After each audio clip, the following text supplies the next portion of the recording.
Om Sadashivasamarambam Shankaracharya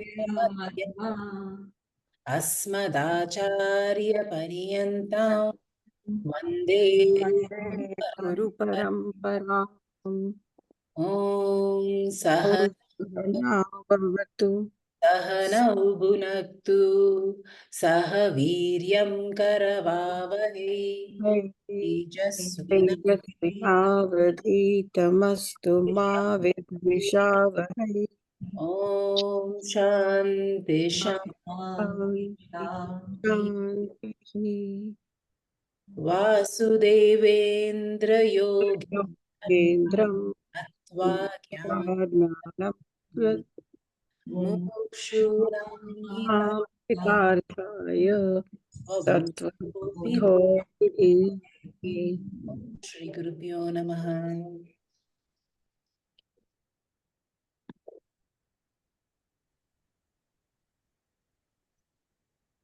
So welcome back. We had entered the topic of Samashti Vichara, the study of all this macrocosm.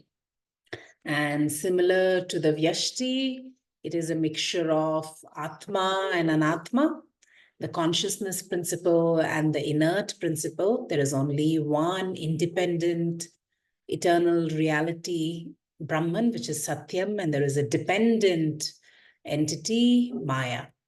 Right? So at the cosmic level, Atma and Anatma, we're referring to as Brahman and Maya. The name is different, but whether I say Atma or Brahman, I'm only talking of you. I'm talking of the eternal, all-pervading, unchanging you. Just like there is Karana Shariram or Anatma at the Vyashti level, the unmanifest form of this universe exists as Maya. Before manifestation of the universe, the Triguna Maya, the three gunas of the Maya Shakti were in equilibrium. And when the equilibrium gets disturbed, this universe, this physical universe gets manifested. And we're right now looking at the process of how this physical universe gets manifested. So we started talking about the creation of this universe, Jagat, which happens which is presented in this text in 4 stages. So the first stage was Panchabhuta Shrishti, the creation of the subtle 5 elements, how the subtle 5 elements were born. And we saw that from this Triguna Maya, the Maya with 3 qualities, which is blessed by Brahman, the subtle space element is first born. And from that space element, the subtle air element is born. And from the subtle air element, the element is born. And from the fire, the water, and from water, the earth. So all these subtle, this will talk about the subtle elements, 5 elements were born in the first stage of creation. Now we know that Maya has 3 qualities, Sattva, Rajas, and Tamas. And of course, these 3 qualities will now manifest in the product as well. The products being the 5 elements in this case, just like the children have qualities of parents, the product will have qualities of the cause. Meeting you all. Now we will enter the second stage of evolution. So in the second stage of evolution, we are still talking about the subtle creation. So from this subtle 5 elements, various subtle bodies will be born. So if you remember, what is one of the subtle bodies that we talked about, that we also have? The Sukshma Shariram, the 3 bodies concept, right? So that is also part of all the subtle bodies is born, which are born. So that is called the Sukshma Bhautikani. That's what we're going to talk about now. The first of the subtle bodies to form is the 5 sense organs, the organs of knowledge. And the organs of knowledge we saw belong to our subtle body, the Sukshma Shariram. So now we're going to talk about how these 5 sense organs, and when I say organs, I'm talking about the 5 indriyams, not the golakams, so not my physical ear, but the power behind my ear, which allows for the hearing to happen. Right, so how these are born, we will look at now. So at the end of your page 14, we will chant, you can repeat after me. Etesham panchatattvanam madhye एतेषां पञ्चतत्त्वानां मध्ये akashya sattvikamshat आकाशात् आकाशं सात्विकांशात् श्रोत्रेन्द्रियं सम्भूतम् श्रोत्रेन्द्रियं सम्भूतं So it says, Etesham Panchatattvanam, among these 5 elements, Akasha, the space, the subtle space element, Sattvikamshat, from the sattvic aspect of the space element, Shrotrendriyam, the organ of hearing, is born. So why ears? Akasha has, we saw, it has a quality of shabda, sound, which is a unique property for Akasha. And hence ears, which are the product of Akasha, recognize the sound of Akasha. Whichever organ is born out of whichever element, the organs perceive the special property of that particular element. Similarly, the others are born on page 15. Vayoho sattvikamshat Vayu अंशात् Sattvikamshat Tvagindriyam sambhutam त्वगिन्द्रियं भगेन्द्रियं सम्भूतं Agne sattvikamshat अग्ने सात्विकांशात् Chakshurindriyam sambhutam Chakshurindriyam Sambhutam Jalasya sattvikamshat जलस्य सात्विकं सात्विकांशात् Rasanendriyam sambhutam रसनेन्द्रियं Sambhutam Prithviya sattvikamshat पृथिव्यां सात्विकांशात् Granendriyam sambhutam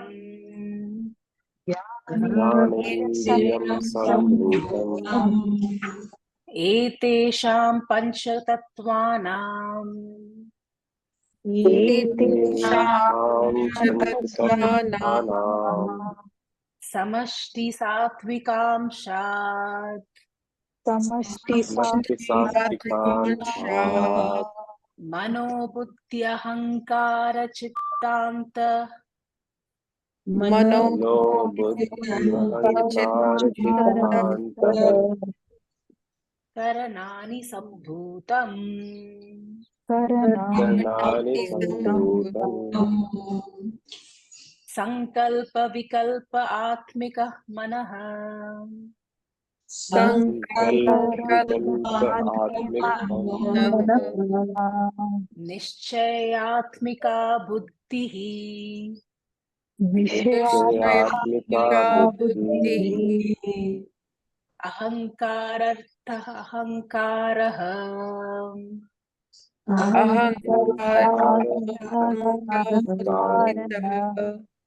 Chintantakriti chittam चिन्तनं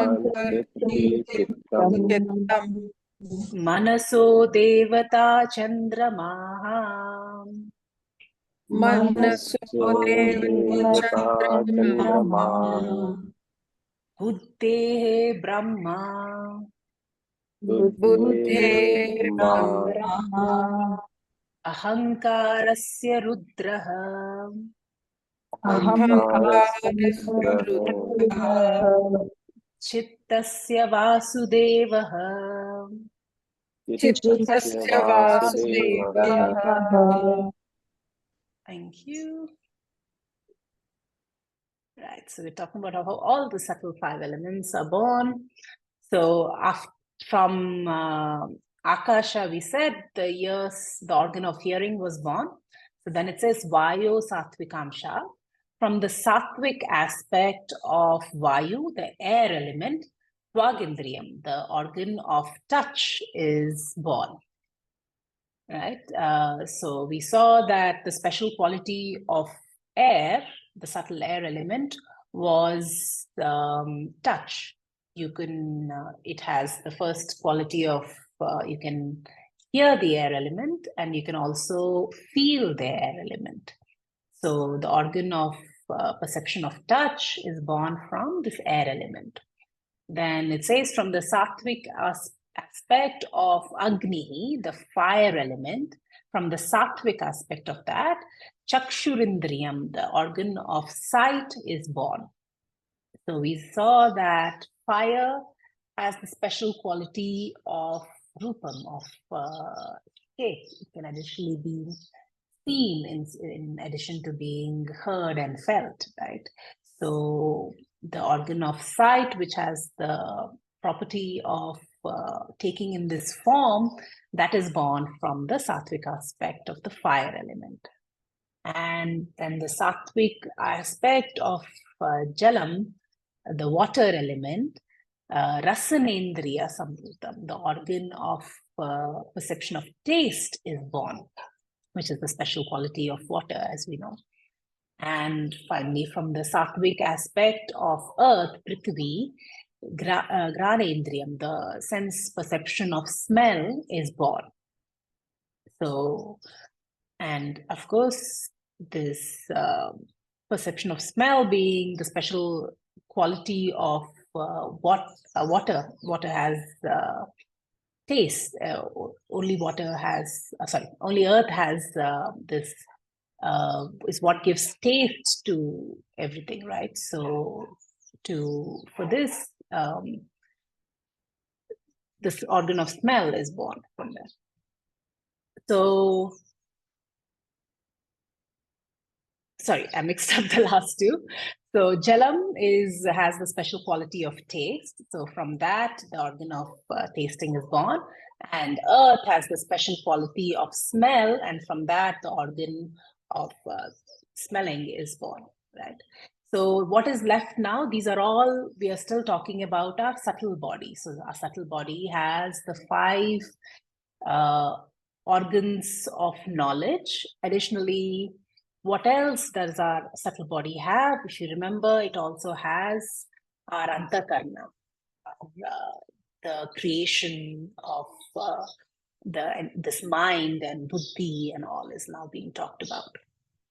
And this comes, the text says, from the samashti sattvikamshat, from the combined, from the total sattvic aspect of these five elements, which were already born.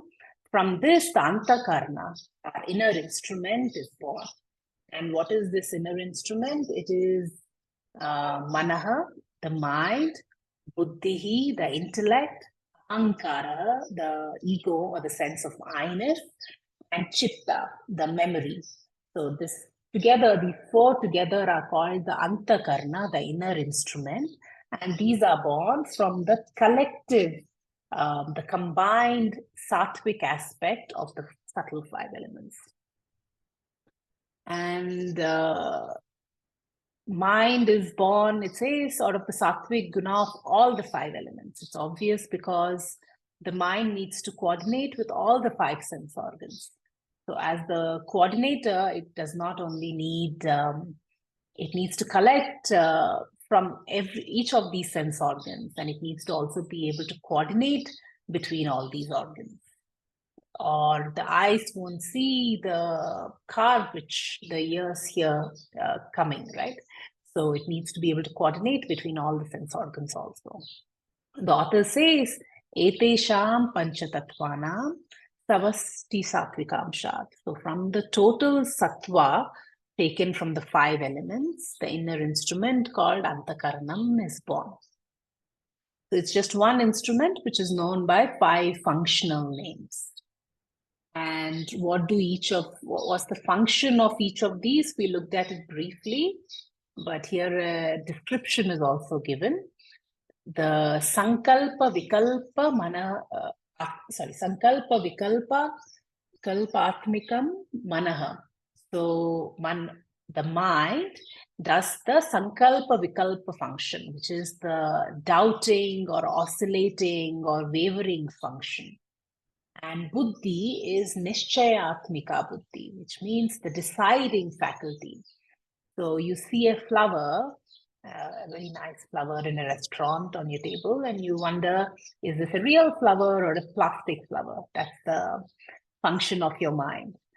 And the Buddhi says, oh, no, this one is a real flower. That's the deciding function is that of the Buddhi. So all these decisions you make every day, do I sleep some more, or do I come to class today? Should I quit my job, or should I continue working for the money?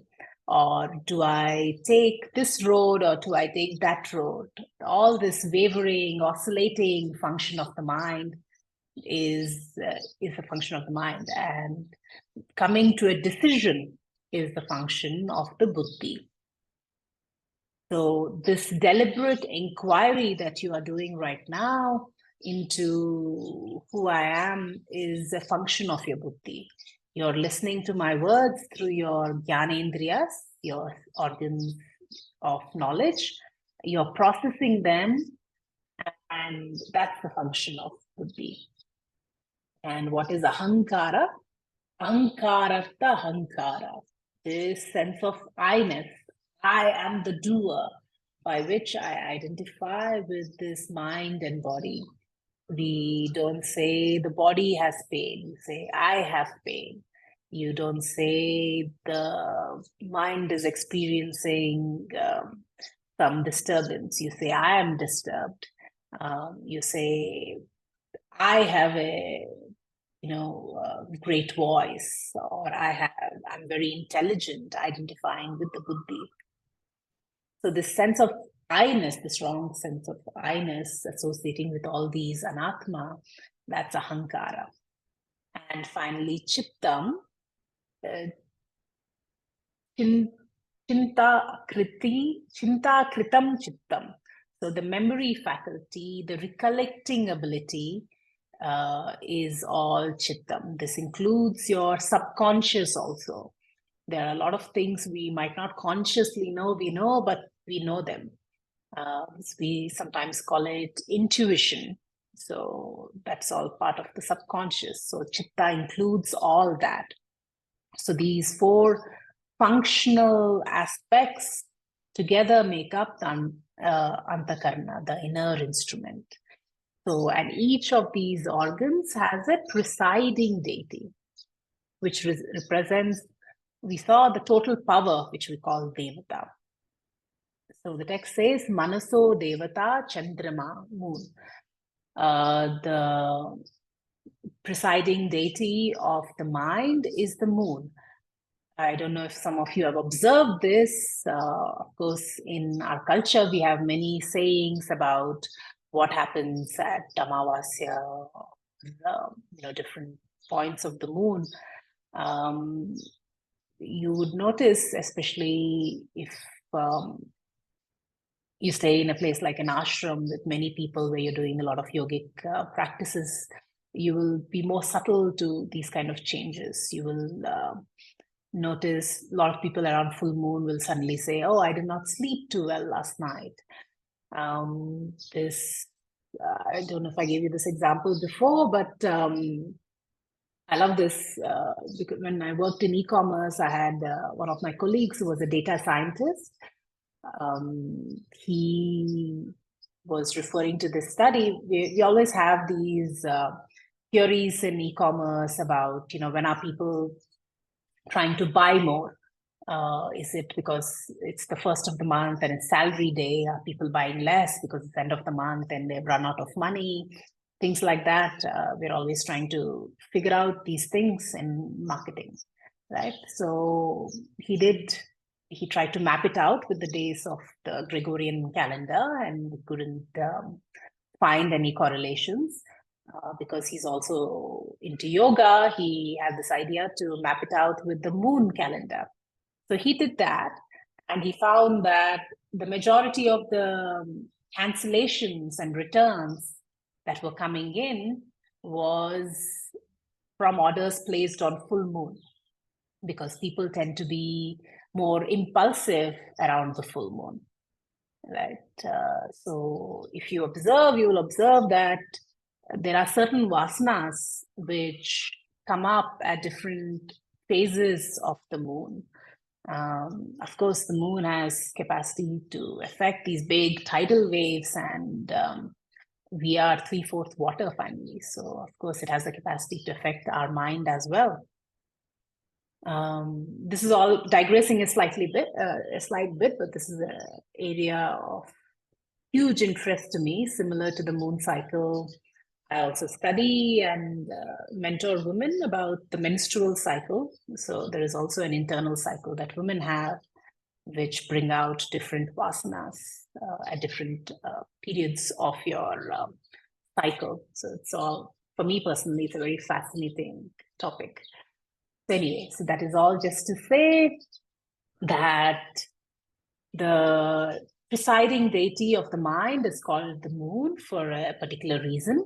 Of course, we have to understand this as there is still the element of free will. So just because certain vasanas are coming out doesn't mean you have to act impulsively around full moon, or you have to be more withdrawn around no moon, right?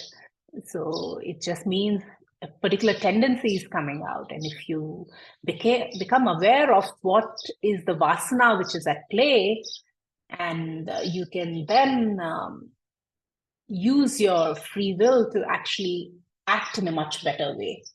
Even modern psychology says that more than 95% of what we do is purely by instinct. Purely, we just give in to these animalistic tendencies. We act completely from our conditioning more than 95% of the time.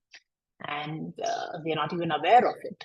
So becoming more aware of what vasanas are coming up is a great practice of self-awareness to then actually act in a way which is conducive for the goals that you want. And the next, for Buddhi, the presiding deity is Brahma. That is the Lord Brahmaji, married to goddess Saraswati, representing the 4 Vedas with the 4 heads. So among the Trinity, Brahmaji presides over the Buddhi, the intellect, because it is the creative faculty. And Ahankara is the presiding deity, is Rudra, which is another name for Shiva. He presides over the ego, because we say Ahankara is a cause of destruction. Ego is the cause of so many problems, right? And finally, Chitta, the memory faculty, is presided by Vasudeva, which is another name for Vishnu. He presides over the protection of this memory. So why are we looking at this actually? Why are we looking at which deity, which devata presides over which of these organs? This is simply to understand that you're connected to the whole. You're not an isolated being. When you hear something, you're connected to the whole. When you smell something, you're connected to the whole. Every single action you perform, you're connected to the whole. Every perception you have, you're still part of the whole. So we're looking at this to understand that simple concept that I'm not an isolated being. I'm part of this big interconnected web of things. Actually, of course, from there, we look to see that there is no many things. There is only one think, and that I am. So that's where we're coming to. So from the Vyashti Sattva, the element, the five elements, the great elements were born: space, air, fire, water, and earth. And from the Samashti Sattva, from the total Sattva, the four instruments of this inner instrument were born. Now, of course, the Rajasic aspect is left and the Tamasic, so we will look at what comes out of there. Any questions before that?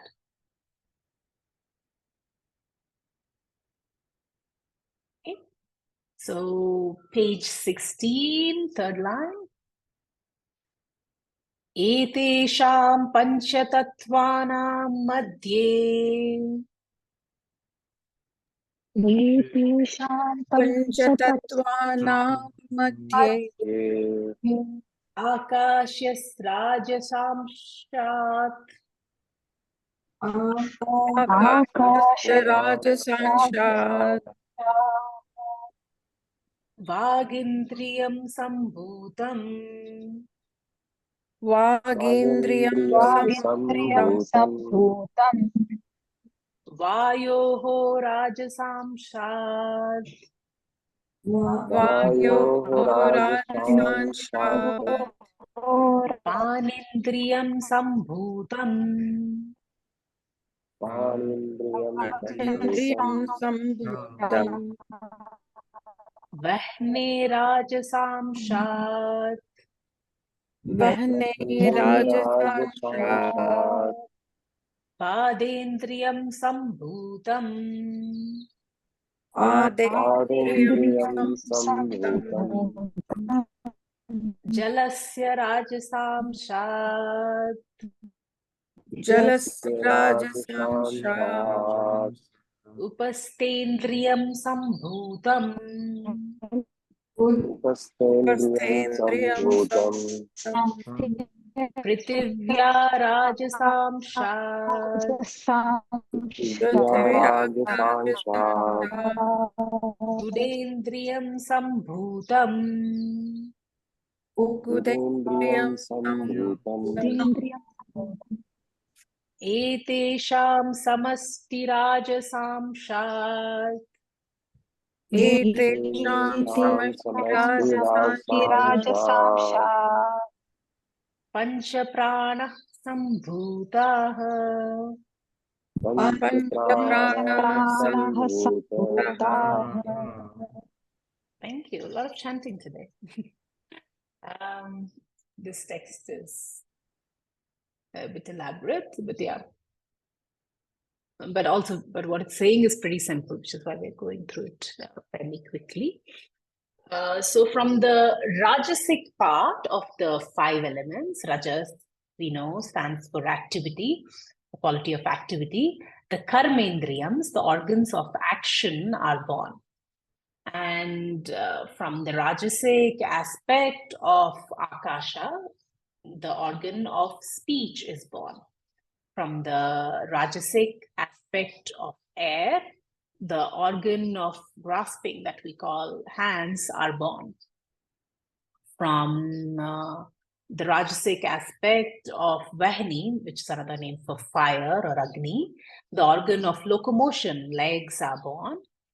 And from the Jalasya of Rajasic aspect of water, Upastendriyam, the organ of procreation, is born. And from the Rajasic aspect of Prithvi, earth, Kudendriyam, the organ of excretion, is born. In some other version, in some other texts, the last two are sometimes interchanged, but the concept you're understanding. So we're still talking about the same subtle elements. We're still not talking about the stula. So we're still talking about the indriyam. So the power which is behind my hands to grasp, the power which is behind my legs to be able to walk, and so on. And author says then from the Samashti Rajoguna, from the total aspect of this Rajasic element.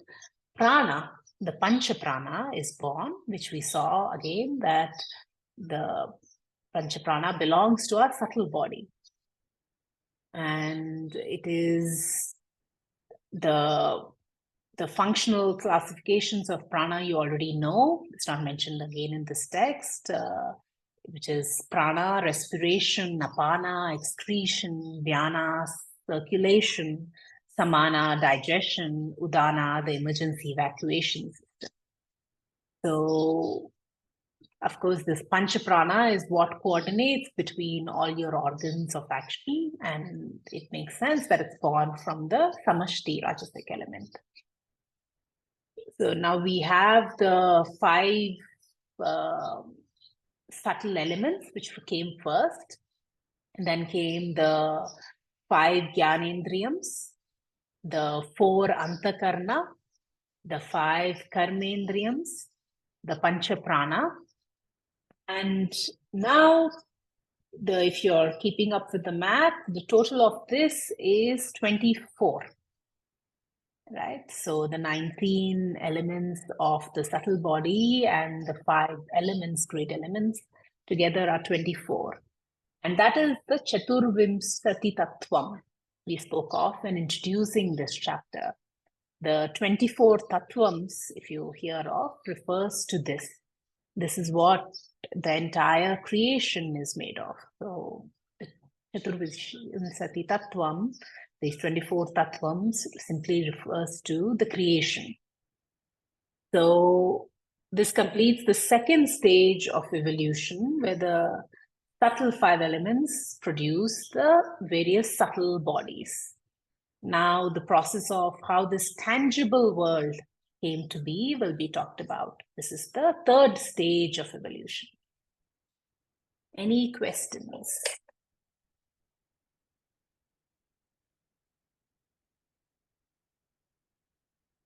I will give you notes. So I know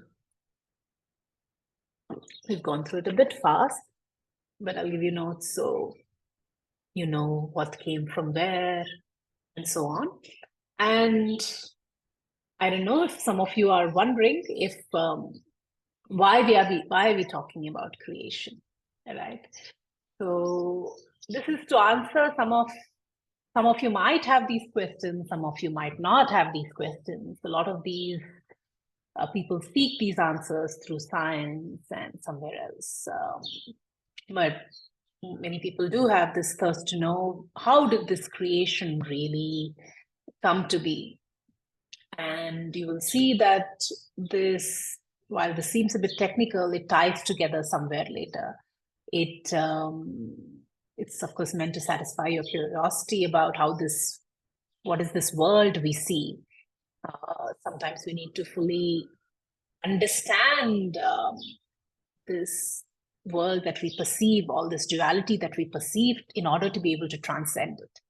For certain people, maybe that's not really required, but for certain others, it helps. For most people, it helps to understand what is the world that I'm interacting with in order to be able to transcend it, which is why we talked about concepts like creation. And these concepts, they come in various parts of the Vedas. You'll find some of these concepts are used in Ayurveda or somewhere else to take care of this physical body and such. Right? So now we will look at what happens with the tamasic guna of and from this tamasic aspect, the whole tangible world comes. So page 16 and etesham panchatattvanam Etesham panchatattvanam tamasham stat samsha panchikrita panchatatvani bhavanti panchikrita panchitattva bhavanti. Panchikaranam katamiti chet. Panchikaranam kathamiti chet. Etesham panchamahabhutanam. Etesham panchamabhutanam. Tamasham shasvarupam. Tamasam swarupam. Ekamekam bhutam dvidha vibhajya. Ekam bhutam dvija vibhajya. Ekamekamardham. Ekamekamardham. Pritak tushnim vyavasyahya. Prutak tushnim vyavasthapya. Apara maramardham. Aparam paramardham. Chaturdha vibhajya. Chaturdha vibhajya. Swadmaneshu. Swadharmaneshu. Ardeshu. Ardeshu. Swabhaga chatushtaya. Swabhagachatushtaya Samyojam karyam. sanyojanam karyam. Tada panchikaranam bhavati. Tada Panchikaranam bhavati. bhavati. Thank Tata you. panchikaranam bhavati. So the first line says, from the tamasic aspect of the 5 elements, the 5 grossified elements are formed, the pancha tattvas. So the same 5 elements, when grossified, are called these pancha tattvas. How do they become grossified, though? That's the student wants to know. How do these invisible become visible? The author says, Panchikaranam katamiti chet. This is the process of grossification or panchikaranam. So the process of grossification is called panchikaranam. I'll use the help of a diagram.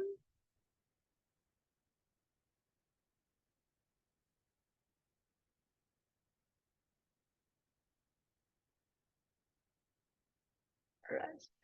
So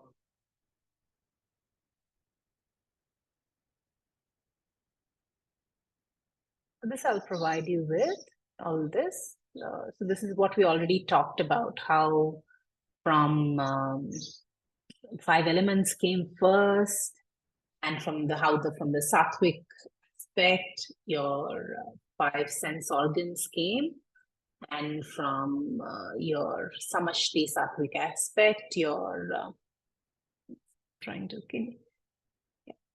from the samashti sattvic aspect, your antakarna came. And from the rajasic aspect, what happened? The 5 karmendriyams came, and from the samashti, from the panchalpana came. Right?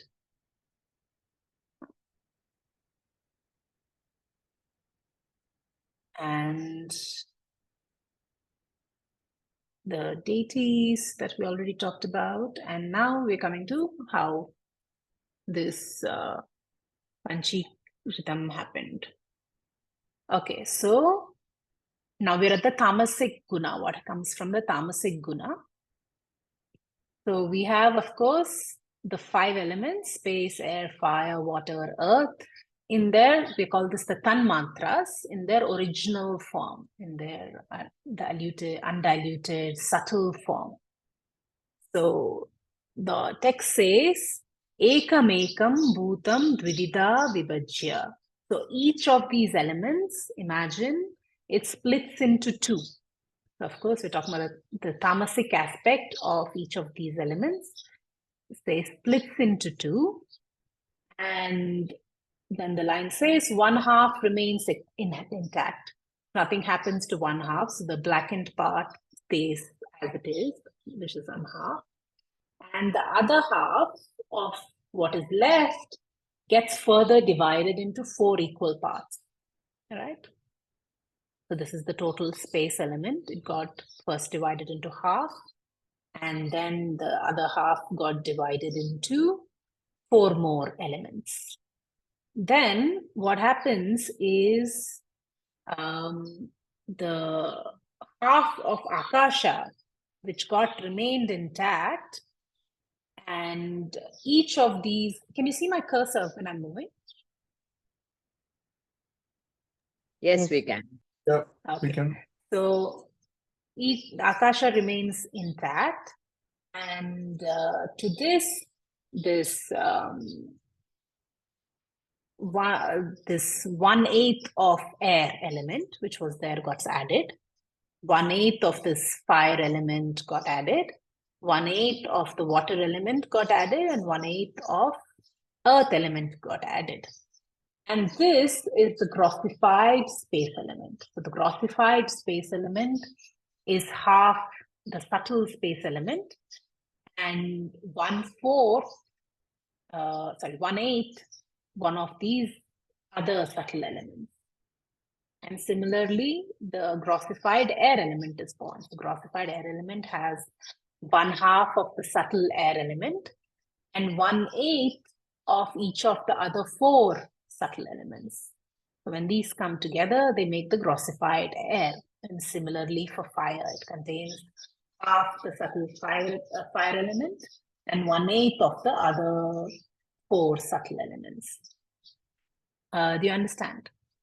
Any?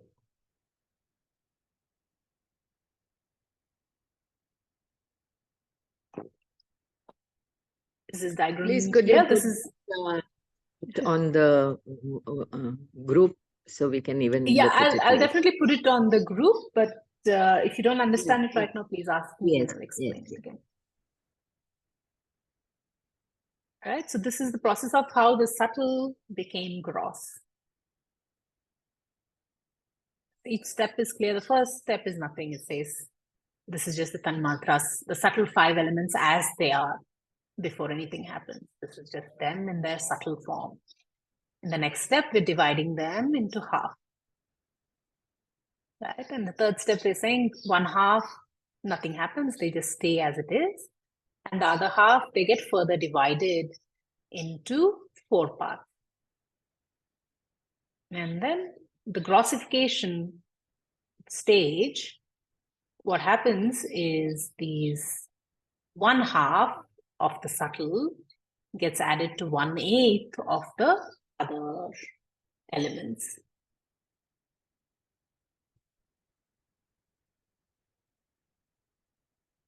Okay. I'm taking it as it's clear for everyone and continuing unless someone wants to ask me questions. Okay, great.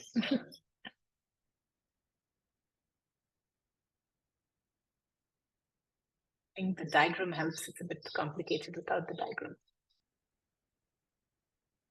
Okay, then, and that's how the third stage, the Sthula Bhuta Srishti came. So the evolution of this entire physical 5 elements came from that.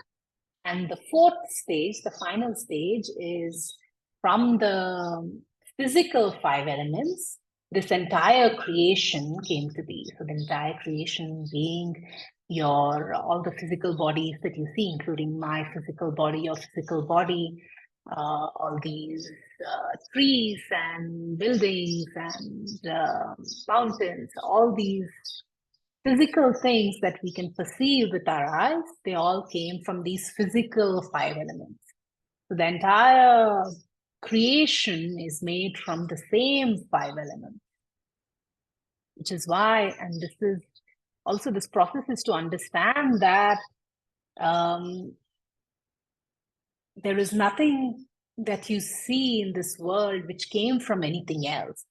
The material that the universe is made of is the Lord himself. Right? We looked at it also previously, that Ishvara is both, Ishvara is what? Ishvara is Brahman plus Maya. So Ishvara, the God, is both the efficient cause of this universe, the intelligent cause of this universe, and she is also the material cause of this universe. Everything that we see, the material of it is Ishvara himself. So every experience that you're having is an experience of this Divine Lord. So now coming to page 17 and etebhyah एतेभ्यः panchīkrita panchamahāmūtebhyah पंचीकृत पंचमहाभूतेभ्यः स्थूल शरीरं भवति स्थूलशरीरं भवति एवं पिंडा एहं पिण्डा एवं पिण्डा ब्रह्माण्डयोर् एकं सम्भूतम् एकं सम्भूतम् ऐकं सम्भूतम् ऐकं सम्भूतम् Thank you. So, etebhya, from these panchikrita panchamaha bhutehi, 5 elements which have undergone the grossification. So, the important term to remember is this process of grossification is called panchikaranam. Right? Stula shariram, the gross body, is formed. From these 5 elements which have undergone grossification, the gross bodies are formed. Evam, in this manner, Pinda Brahmandayor, between the Pinda, the microcosm, the individual, and the Brahmanda, the macrocosm, the cosmos, Aikyam, identity is born. So basically it's telling us that we can establish the identity between this microcosm that you're seeing and the macrocosm, the individual and the cosmos, because they're both made of the same 5 elements. From these same 5 gross elements, your physical body is formed. And this entire physical universe is formed. It's called this prapancha because it's made of the 5 elements. Your subtle body also consists of the same 5 elements in their subtle form. So your body as well as this world is nothing other than these 5 elements. There is an identity between these two. There is always a connection between these two. The individual is called Pinda and the total is called Anda or Brahmanda, the cosmos. So this is important point to know for us, again, to know that there is nothing, so whether it is a rock you're looking at or your physical body is the same 5 elements, right? Which is, everything is made of the same 5 elements. The difference between me and the rock is I have a sukshma shariram, I have a subtle body and a mind, which is capable of reflecting the consciousness principle. Whereas the rock doesn't have a subtle body and it's not capable of reflecting the consciousness principle. If you remember the 5 capsules of consciousness that we looked at, we said consciousness is not a part, product, or attribute of the physical body. It's an independent entity which pervades and enlivens the physical body. It's not constrained by the time or spatial boundaries of the body. Consciousness will continue to survive even after the death of the physical body or decay of the physical body. But it's just that the surviving consciousness is not capable of being reflected once the reflecting medium is unavailable. So when we talk about inert objects like a rock or a table or anything, they simply don't have a reflecting medium, and hence you cannot see the reflecting consciousness being reflected from them. Whereas humans or other living things have a subtle body which can reflect the consciousness. Right?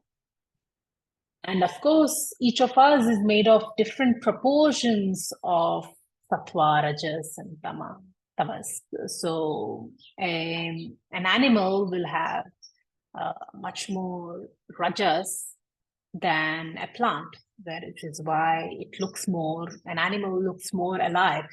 It took modern science only a few hundred years ago that they finally accepted that plants are also living beings, that they can also feel and perceive things.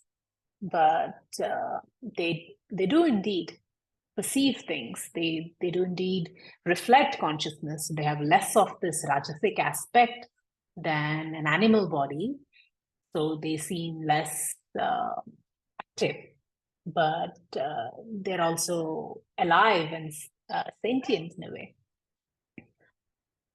There is slight digression, but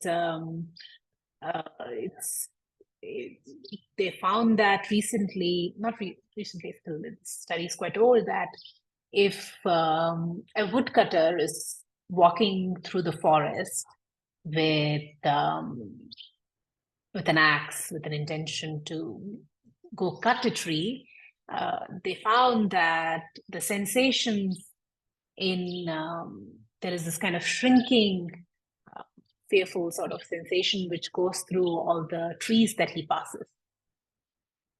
And if the same woodcutter is going for his lunch break, so he might still have the axe, and he's going for his lunch break, and there is no intention to cut a tree at this point, this reaction then no longer happens. Right? So even the plant kingdom, they're sentient in a different way that we do not understand. They have access to a different kind of intelligence that we don't have in this human body. It is said that if a particular tree is cut, then in the forest, all the trees which are connected to it underground, it doesn't have to be from the same species, but different trees across the forest will send nutrients to this tree which has been cut to try to help it survive. So I don't know if this reflects even a higher level of intelligence than the human race, perhaps because they understand that we cannot survive individually, that survival is dependent on the survival of the whole. So it's really beautiful. So it's to say, slight digression, just to say that everything has this consciousness. Sometimes we can perceive it and other times we cannot perceive it, but being unable to perceive it is just because of our own limitation. Consciousness pervades everything. It's present in everything. And with this, we come to the end of the topic of creation and the third major topic of Tattva Bodha. After Adhikari, we did then the analysis of the individual, and now we did the analysis of the macrocosm, which is the analysis of the creation. And while all this creation was happening, all this creation was coming out of Maya, what was happening to Brahman? What is happening to the consciousness principle? You have to understand that absolutely nothing happens to the consciousness principle. It's like the sun, being blessed by the sun. So many activities happen on earth, but the sun itself is unchanging. Similarly, Brahman, Atman is unchanging. It's changeless, formless, and absoluteless. I will take some Any questions if you have now?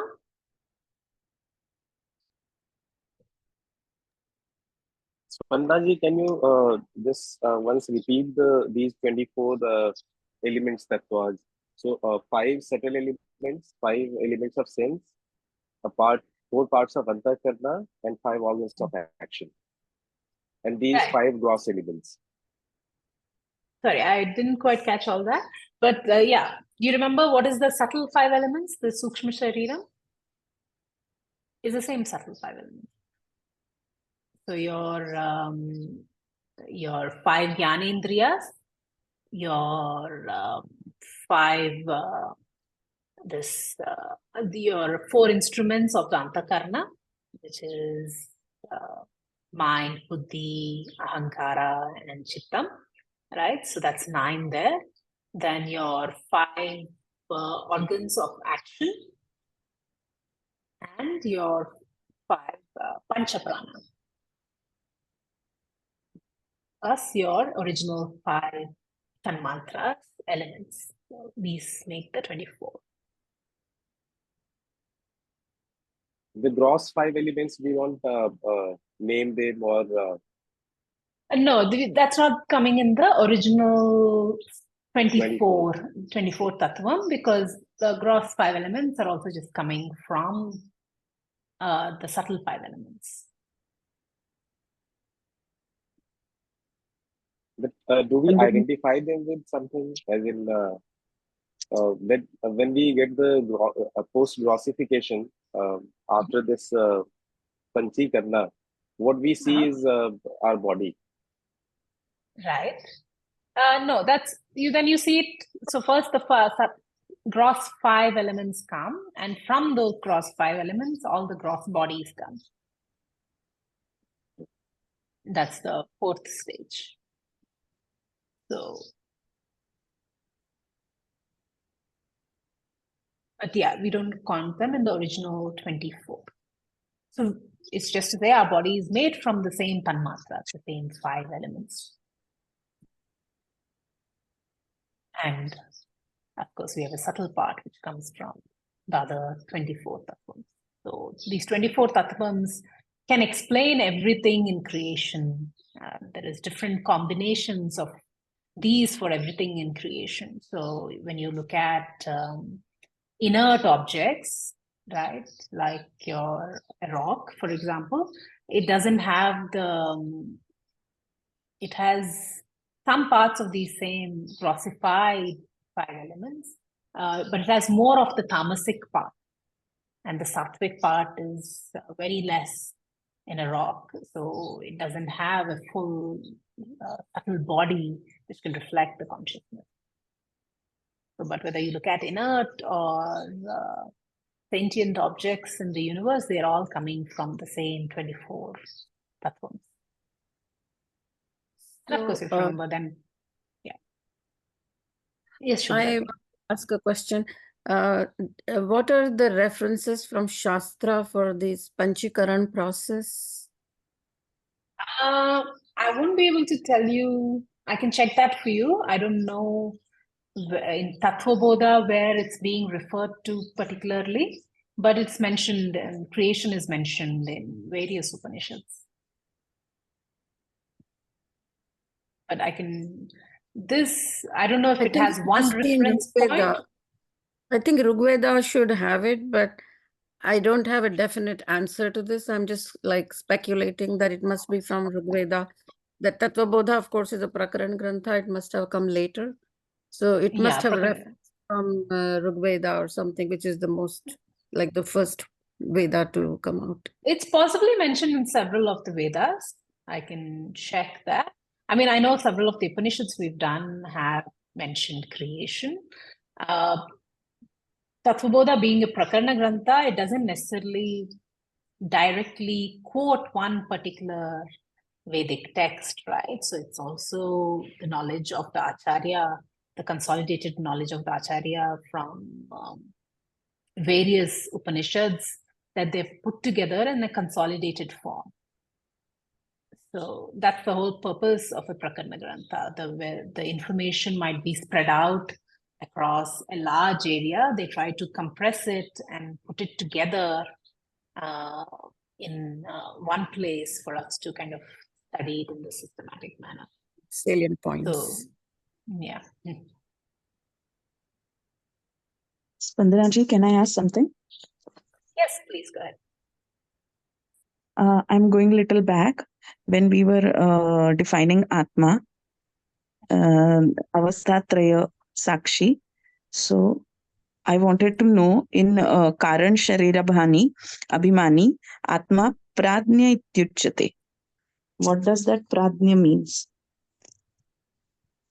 Yeah, is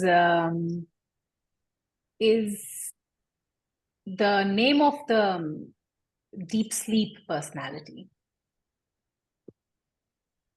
Okay. So there is two words very close to each other in Sanskrit. They're both actually spelt exactly the same, and they're also pronounced almost the same. Pragnya can mean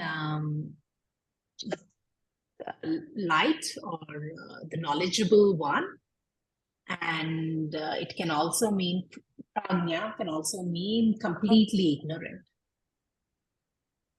right? Okay. In the 5 states of experience, we use pragnya more to refer to the state of complete ignorance, because as the deep sleep personality, I'm unaware of anything. There is complete avarna shakti of Maya at play, and I'm not aware of anything at all. Where still I am in that state of non-duality. I'm in a blissful state because of being in that state of non-duality, but I'm completely ignorant. Thank you, Spandanaji. Thank you.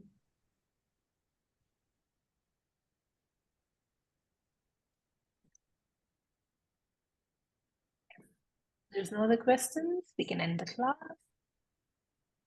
Thank you. Okay. Om Purnamadah Purnamidam Purnat Purnamudachyate Purnasya Purnamadaaya Purnameva Vashishyate Shanti Shanti Shanti Hari Om Shri Gurubhyo Namaha Om Tat Sat. Thank you, Spandanaji. So much. Thank you. Thank you. Thank you.